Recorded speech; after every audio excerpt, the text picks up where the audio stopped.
தேசிய ஜனநாயக கூட்டணியினுடைய அனைத்து இந்திய அண்ணா திராவிட முன்னேற்ற கழகத்தினுடைய வேட்பாளராக புரட்சி தமிழர் அண்ணன் எடப்பாடியார் அவர்களால் அடையாளம் காட்டப்பட்டு இந்த துறைமுக தொகுதியினுடைய வேட்பாளராக இரட்டை இலை சின்னத்திலே நான் போட்டியிடுகின்றேன்.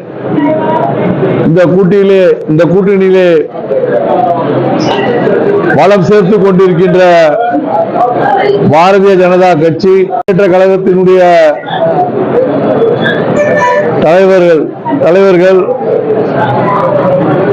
பாட்டாளி மக்கள் கட்சியினுடைய தலைவர்கள் மற்றும் தமிழ் மாநில காங்கிரசினுடைய தலைவர்கள் மற்றும் புரட்சி பாரதத்தினுடைய தலைவர்களுடைய ஆதரவோடு நான் துறைமுக தொகுதியிலே இரட்டை இலை சின்னத்திலே போட்டியிடுகின்றேன். இன்று தேர்தல் அலுவலகத்தை திறந்து வைத்திருக்கின்றோம். இனி தொடர்ச்சியாக பிரச்சாரங்களை மேற்கொள்வோம். பிரச்சாரங்கள் மூலமாக மக்கள் மனதில் இடம் பிடித்து ஒரு மாபெரும் வெற்றியை பெற்று புரட்சி தமிழர் அண்ணன் எடப்பாடியார் இடத்திலே அதனை நாங்கள் சமர்ப்பிப்போம்.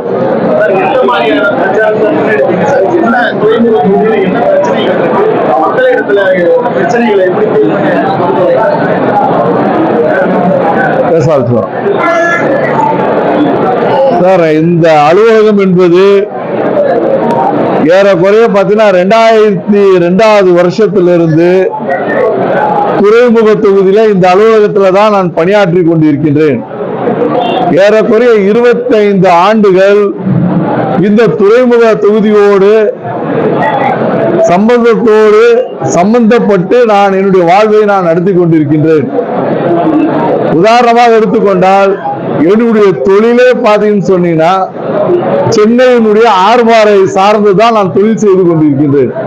அதனால நீங்க எல்லாரோட இந்த துறைமுக பகுதியோடு நெருக்கமான ஆள் யாருன்னு பாத்தீங்கன்னா அந்த தகுதி எனக்கு முழுமையாக இருக்கின்றது. அது மட்டுமல்ல, 20 வருஷத்துக்கு முன்னாடி இங்கெல்லாம் யாருமே வாழ முடியாது. காரணம் பாத்தீங்கன்னா அந்த இரும்பு தாதினுடைய ஏற்றுமதி, கரிகோளுடைய இறக்குமதி, அதனால மிகப்பெரிய பொல்யூஷன். இந்த ஏரியா முழுவதும் பாத்தீங்கன்னா மிகப்பெரிய பொல்யூஷன். மக்கள் வாழ்வதற்கு உந்த இடமில்லை என்று சொல்லப்பட்ட ஒரு காலகட்டம் ஏற்பட்டது. ஆனால் அப்பொழுது கப்பல் போக்குவரத்து துறையினுடைய அமைச்சராக இருந்த அருமை தலைவர் GK வாசன் அவர்களுடைய துணையோடு நான் அன்று 2 ஆண்டுகள் போர்ட் ட்ரஸ்டுடைய ட்ரஸ்டியாக பணியாற்றினேன். நீங்க எடுத்து பாருங்க, அந்த 2 ஆண்டுகளில் ஒவ்வொரு மீட்டிங்கிலும் நான் பேசி இதற்கு ஒரு நிரந்தர தடையை உருவாக்கி இருக்கின்றேன். எவ்வளவோ செல்வந்தர்கள்லாம் வந்தாங்க விட்டு கொடுங்கன்னு சொல்லி. ஆனா மக்கள் பிரச்சனை, நீதிமன்றம் தீர்ப்பு வழங்கிவிட்டது, இனி இதில் மாற்றம் இருக்கக்கூடாதுன்னு சொல்லி ஏன் ஒரு படி மேலே போய் சொல்ற தொழிற்சங்கம் கூட எல்லாம் சேர்ந்து இல்ல மீண்டும் நம்ம அனுமதிக்கலாம், நீங்க அப்பீல் ரிவ்யூ போகிறாங்க.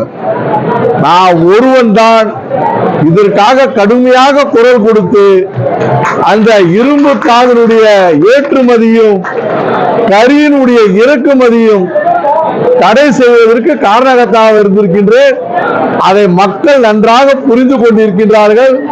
நிச்சயம் அவருடைய வாக்கு இரட்டை இலைக்கு வந்து விழும்.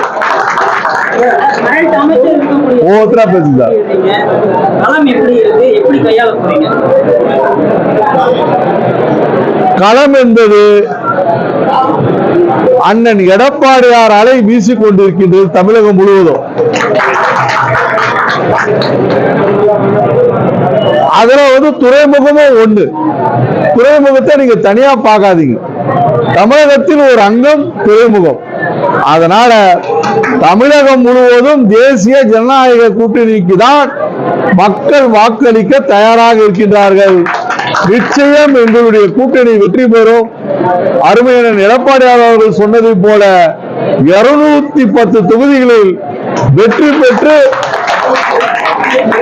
அண்ணன் எடப்பாடியார் அவர்கள் மீண்டும் தமிழகத்தினுடைய முதலமைச்சராக அமர்ந்து ஒரு நல்லாட்சியை மக்களுக்கு வழங்குவார். சார், இந்த தொகுதியில இடம் ஆக்கிரமிப்புகள் இருக்கு சொல்லிட்டு அமைச்சரின் தலையீட்டிலேயே நடைபெற்றதா சொல்லிருக்கீங்க. அதை போட்டு முன்னெடுத்தீங்களா சார்? முதலமைச்சரே இதுல சம்பந்தப்பட்டிருக்கா சொல்லிட்டு நான் டிவிஎஸ்சிக்கே நான் கம்ப்ளைண்ட் கொடுத்திருக்கிறேன். அமைச்சர் முதலமைச்சருடைய ஆதரவோடு தான் செய்யறாரு. அமைச்சருடைய ஆதரவோடு தான் சமூக விரோதிகள் இங்க அத்துமீறி பிறருடைய நிலத்தை ஆக்கிரமிக்கிறாங்க. அதுக்கு உறுதுணையாக பாத்தீங்கன்னா போலீஸ் கமிஷனர் அருண் அவர்களும் இருக்கின்றார். இந்த மாநகராட்சியினுடைய கமிஷனர் குமரகுருவும் இருக்கின்றார். அதனால அவங்களுக்கு எல்லாம் நான் 1 மாசத்துக்கு முன்னாடி நான் டிவிஎஸ்சிக்கு அனுப்பிட்டேன். நடவடிக்கை எடுக்கப்படவில்லை. காரணம் ஆளுங்கட்சி அவர்கள் என்பதனால் நடவடிக்கை எடுக்கப்படவில்லை. ஆட்சி மாற்றம் வரும்போது நான் நிச்சயம் சொல்வேன், சேகர் பாபுக்கு புழல் சிறை காத்து கொண்டிருக்கின்றது. அவர் வாழ்நாளை சிறையிலே தான் கழிக்கப் போகின்றார். எழுதி வைத்துக் கொள்ளுங்கள்.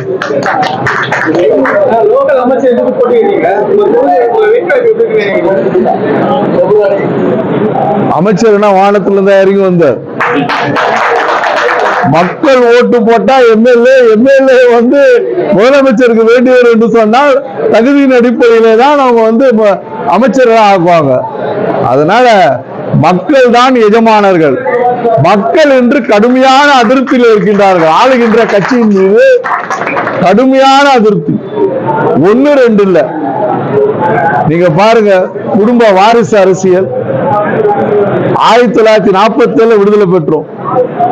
எத்தனை முதலமைச்சர் நம்ம பார்த்திருக்கிறோம்.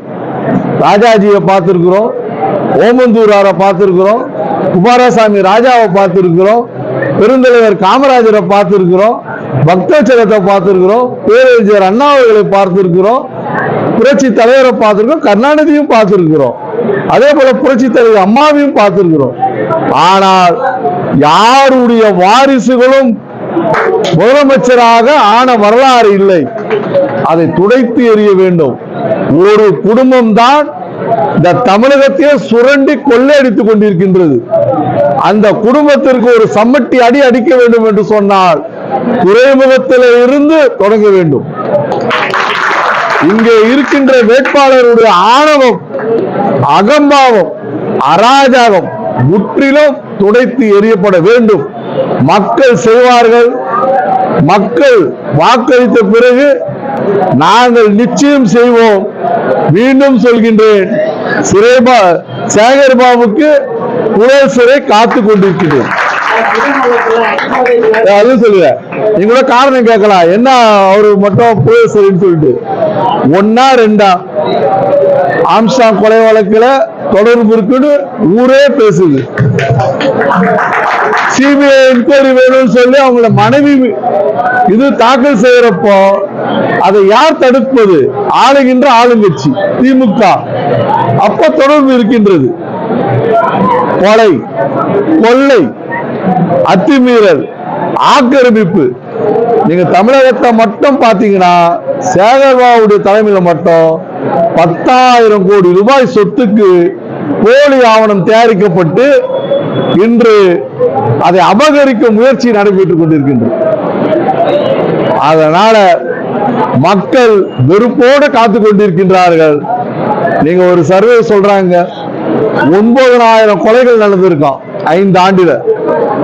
9,000 கொலைகள், ஒரு நாளைக்கு சராசரி 5 கொலைகள். இந்த ஆட்சி வேணுமா? ஒரு நாளைக்கு 5 கொலை நடக்கின்ற இந்த ஆட்சி வேண்டுமா? முந்தாண்ட பாக்குறோம், ஒரு திமுக ஆளுங்கட்சியுடைய கவுன்சிலர் பட்ட பகுதியிலே வெட்டி சாய்க்கப்படுகின்றார். இதெல்லாம் தொடர வேண்டுமா?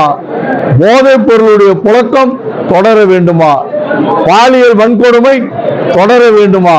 இதுதான் மக்களுக்கு நாங்கள் வைக்கின்ற கோரிக்கை. இவையெல்லாம் முற்றிலும் துடைத்தெறியப்பட வேண்டும். தமிழகம் மீண்டும் ஒரு அமைதி பூங்காவாக மீண்டும் ஒரு வளர்ச்சி பாதையை நோக்கி நம்முடைய பாரத பிரதமர் மோடி அவர்களுடைய ஆதரவோடு துணையோடு தமிழகம் ஒரு மிகப்பெரிய வளர்ச்சியை நிச்சயம் அண்ணன் எடப்பாடியார் தலைமையிலே அமையும் என்று நான் அன்போடு சொல்லிக் கொள்கின்றேன்.